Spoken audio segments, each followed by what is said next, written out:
மதுரை அரசாளக்கூடிய மீனாட்சியும் மலைமகளாக இருக்கக்கூடிய பார்வதியும் திருவரங்கனை தன்னுடைய கணவனாக ஏற்றுக்கொண்ட கோதை நாச்சியார் என்று அழைக்கப்படுகின்ற ஆண்டாள் அவதரித்த நாள்தான் இந்த நாள். அதனால்தான் இன்றைக்கு அம்மனுடைய ஆலயங்களிலும் சிவபெருமானுடைய ஆலயங்களிலும் விழாக்கள் நடைபெற்றுக் கொண்டிருக்கின்றன. அந்த சிறப்புக்குரிய நாள் என்பது இன்று தொடங்கி நாளை வரை இருக்கிறது. திருவரங்கத்திலே விஷ்ணு சித்தர் என்று சொல்லப்படுகின்ற அரங்க பெருமானுடைய அடிப்பொடியாக இருந்து கொண்டு நந்தவனத்திலே மலர்களை பறித்து மாலையாக்கி தினந்தோறும் திருவரங்கத்திலே இருக்கக்கூடிய அந்த ரங்க மன்னாருக்கு மாலை சூடி கொடுக்கக்கூடிய பணியை செய்து கொண்டிருந்தவர் விஷ்ணு சித்தர் என்பவர். அவருடைய மனைவி விரஜை. இந்த இருவருக்கும் நீண்ட காலமாக குழந்தை பேறு இல்லை. அந்த குழந்தை பேறு இல்லாத காரணத்தினால் அவர்களுக்கு சில மன வருத்தங்கள் இருந்தது. தினந்தோறும் நந்தவனத்திலிருந்து பூக்களை கட்டி மாலையாக்கி திருவரங்கத்து பெருமானுக்கு கொடுத்து கொண்டிருக்கிறோம். தினந்தோறும் தங்களுக்கு ஒரு வாரிசு வேண்டும் என்று அந்த அரங்கத்து பெருமானிடம் வேண்டிக் கொண்டிருக்கிறோம். ஒரு குழந்தை பேறு என்பது நமக்கு இல்லையே என்ற ஒரு எண்ணம் அவர்கள் மனதில் மிகவும் வருத்தத்துக்குரியதாக இருந்தது. காலங்கள் கடந்தாலும் திருவரங்கத்து பெருமானுடைய கருணை என்பது எப்பொழுதும் உண்டு. அப்படி ஒரு நாள் அந்த நந்தவனத்திலே துளசி செடிகள் இருக்கக்கூடிய பகுதிக்கு திருத்துழாய்த்துறை என்று பெயர். தமிழிலே துளசி என்பது அரங்கத்து பெருமானுக்கு விருப்பமானது. சிவபெருமானுக்கு எப்படி வில்வமோ அப்படி திருமாலுக்கு உரித்தானது துளசி. அந்த துளசி செடிகள் இருக்கின்ற பகுதிக்கு திருத்துழாய்த்துறை என்று பெயர். அப்படி ஒரு நாள் அவர் மலர்களை பறிப்பதற்காக நந்தவனத்திற்கு செல்கிறார். பொதுவாக இறைவனுக்கு சாற்றுகின்ற மாலை என்பது வண்டுகளுடைய அந்த அதனுடைய சுவாசமோ அல்லது அதனுடைய கொடுக்கோ படாத நேரத்திலே பறிக்க வேண்டும் என்பது விதி. பெண்கள் சூடுகின்ற பூக்களை எப்பொழுது வேண்டுமானாலும் பறிக்கலாம். ஆனால் இறைவனுக்கு சூடுகின்ற மாலை என்பது ஒரு 3 விடியற்காலை 4 மணிக்குள் பறித்து விடுவார்கள். பறித்த பிறகு அதை மாலையாக சூடுவார்கள். அப்படி இவர் ஒரு நாள் அதிகாலை நேரத்திலே நந்தவனத்திற்கு செல்கிறார். நந்தவனத்திலே அந்த துளசி செடிகள் இருக்கின்ற பகுதியிலே ஒரு குழந்தை இருப்பதை காண்கிறார். நீண்ட நாட்களாக தமக்கு குழந்தை இல்லையே என்று வேண்டிக் கொண்டிருந்தவருக்கு ஒரு மனிதனுடைய பொறுமை, நிதானம் இவற்றிற்கெல்லாம் எப்பொழுதுமே பலன் உண்டு. அதிக கோபமும் அதிக வேகமும் வாழ்க்கையில் சில நேரங்களை நம்மை விபத்துக்குள்ளாக்கிவிடும். நிதானமும் பொறுமையும் இறைவனிடம் எப்பொழுதுமே நாம் வைத்திருக்க வேண்டும். இன்று நினைத்தது நாளையே நடக்க வேண்டும் என்று எண்ணக்கூடாது. இறைவனுடைய கருணை என்பது சில காலம் பிடிக்கும். அந்த நிதானமும் பொறுமையும் யாரிடம் இருக்கிறதோ அவர்களுக்கு இறைவனுடைய திருவருட்கருணை என்பது கண்டிப்பாக கிடைக்கும். அப்படி குழந்தை பேறு இல்லாமல் இருந்த இவர்களுக்கு பூமாதேவியே வந்து மகளாக பிறந்தார். அந்த துளசி செடிகளுக்கு இடையே குழந்தை இருப்பதை கண்டு அவர் கொண்டு போய் தன்னுடைய மனைவியிடம் காட்டுகிறார். ஒரு பெண் குழந்தை அது. அந்த பெண் குழந்தையை சீராட்டி பாராட்டி வளர்க்கிறார்கள். அந்த குழந்தைக்கு கோதை என்று பெயர் வைக்கிறார்கள். பிறகு கோதை நாச்சியார் என்று அவளுக்கு பெயர் மாறுகிறது. அந்த குழந்தை சிறு வயதில் இருந்தே கதைகள் கேட்பதில் மிக ஆர்வமாக இருந்தது அந்த குழந்தை. அந்த விஷ்ணு சித்தர் தினந்தோறும் அந்த மாலையை தொடுக்கின்ற போது, பூக்களை கட்டுகின்ற பொழுதே அவர் அந்த குழந்தைக்கு கண்ணனுடைய கதையும், மகாபாரத கதையும், ஸ்ரீமத் பாகவதத்தையும், ராமாயணத்தையும் சொல்லிக் கொடுக்கலாம். இப்படி தினந்தோறும் அந்த குழந்தை கதைகளை கேட்டு கேட்டு கண்ணன் மீது ஒரு தீராத பற்று உருவானது. வடபுலத்திலே எப்படி பக்தமீரா கண்ணன் மீது காதல் கொண்டாலோ, அப்படி இங்கே இந்த கோதை நாச்சியாருக்கு கண்ணன் மீது ஒரு பற்றுதல், ஒரு ஈர்ப்பு ஏற்பட ஆரம்பித்தது. தினந்தோறும் சொன்ன கதையே சொன்னாலும் மீண்டும் புதிதாக கேட்பது போல் அவள் கேட்டுக்கொண்டே இருந்தார். தினந்தோறும் அவர் மாலை சூட்டி கோயிலுக்கு கொண்டு செல்வார். ஒரு 12 வயதானது. அந்த கண்ணனுடைய கதையை கேட்டு கேட்டு பற்று காதலாகி மாறிவிட்டது. திருவரங்கத்து பெருமான் மீது அவளுக்கு காதல் உருவாகிவிட்டது. திருவள்ளிபுத்தூரிலே பிறந்த இந்த ஆண்டாள் அங்கிருந்து கிட்டத்தட்ட ஒரு 220 கிலோமீட்டர் தூரம் உள்ள திருவரங்கத்து பெருமான் மீது மிகப்பெரிய நாட்டம் ஏற்பட்டது. தன்னுடைய தந்தைக்கு தெரியாமல் சூடி கொடுத்திருக்கக்கூடிய அந்த மாலையை தன் கழுத்திலே அணிந்து கொண்டு கண்ணாடியில் தன் அழகை பார்ப்பார்.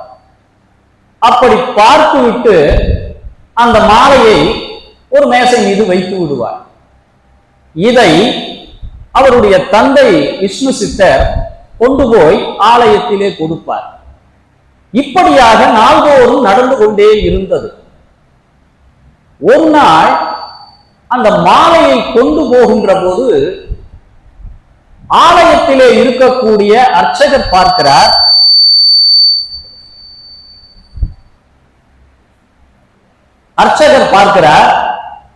அந்த மாலையிலே தலைமுடி இருந்ததை பார்த்து விடுகிறார். அந்த தலைமுடியை பார்த்தவுடன் இது ஏற்கனவே யாரோ சூடிய மாலை போன்று இருக்கிறது என்று அந்த விஷ்ணு சித்தரிடம் சொல்கிறார். சரி, யார் நம் வீட்டில் இருக்கிறார்கள்? ஒன்று தன்னுடைய மனைவி, அவள் இந்த காரியத்தை செய்ய போவதில்லை. ஒரு 12 வயது நிரம்பிய நம்முடைய மகள் இருக்கிறாள். ஒருவேளை அவள் சூடுகிறாளோ என்ற சந்தேகம் ஏற்படுகிறது. ஒரு நாள் இதை மறைந்திருந்து விஷ்ணு சித்தர் பார்க்கிறார். சூடி வைத்த அந்த மாலையை இந்த கோதை நாச்சியார் தன் கழுத்திலே அந்த மாலையை அணிந்து கொண்டிருப்பதை இவர் பார்த்துவிட்டு தன் மகளை கடிந்து கொள்கிறார்.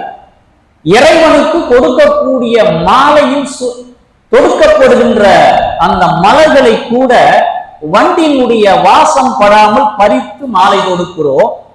நீயோ உன் கழுத்திலே இந்த மாலையை சூடிக் கொள்கிறாயே, இது எவ்வளவு மிகப்பெரிய தவறு, தெய்வ குற்றம் அல்லவா என்று தன்னுடைய மகளை கடிந்து கொள்கிறார்.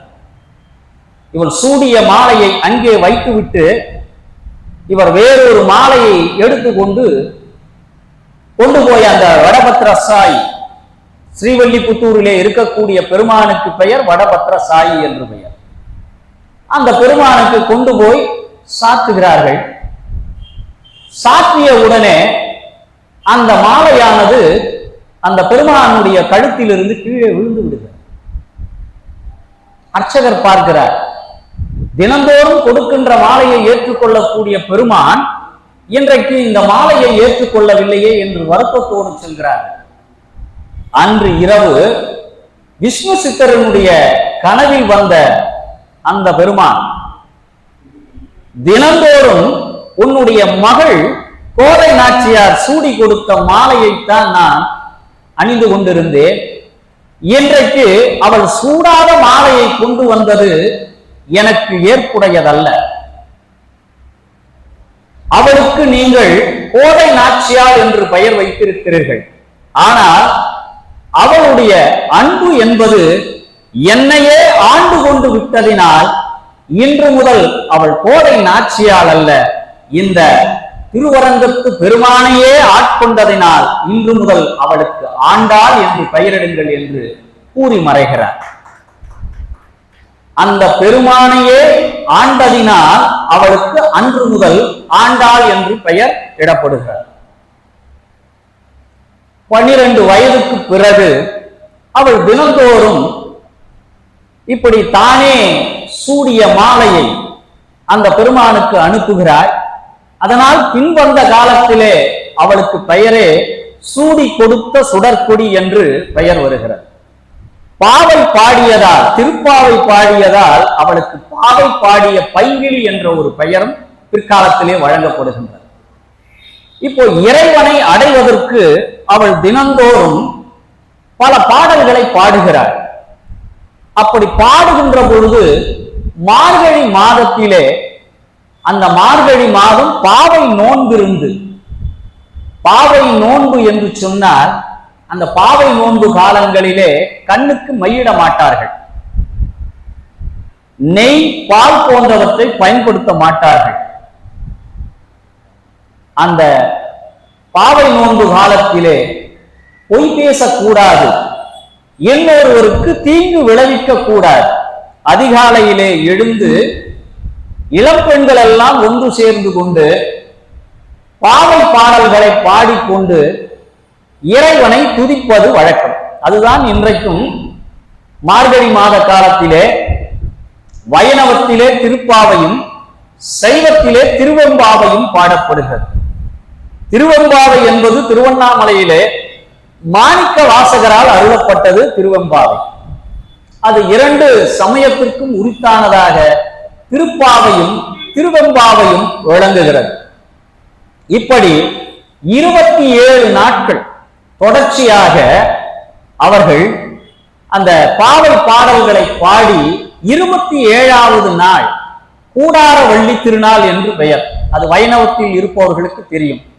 அந்த கூடார வள்ளி திருநாளிலே அக்கார அடிசல் செய்து, அக்கார அடிசல் என்று சொன்னால் அதாவது பச்சரிசியை நெய்யினால் வேக வைத்து, நெய் ஒழுக ஒழுக அளவுக்கு அதிகமான நெய்யை இட்டு செய்கின்ற அந்த சாதத்திற்கு பெயர் தான் அக்கார அடிசல்.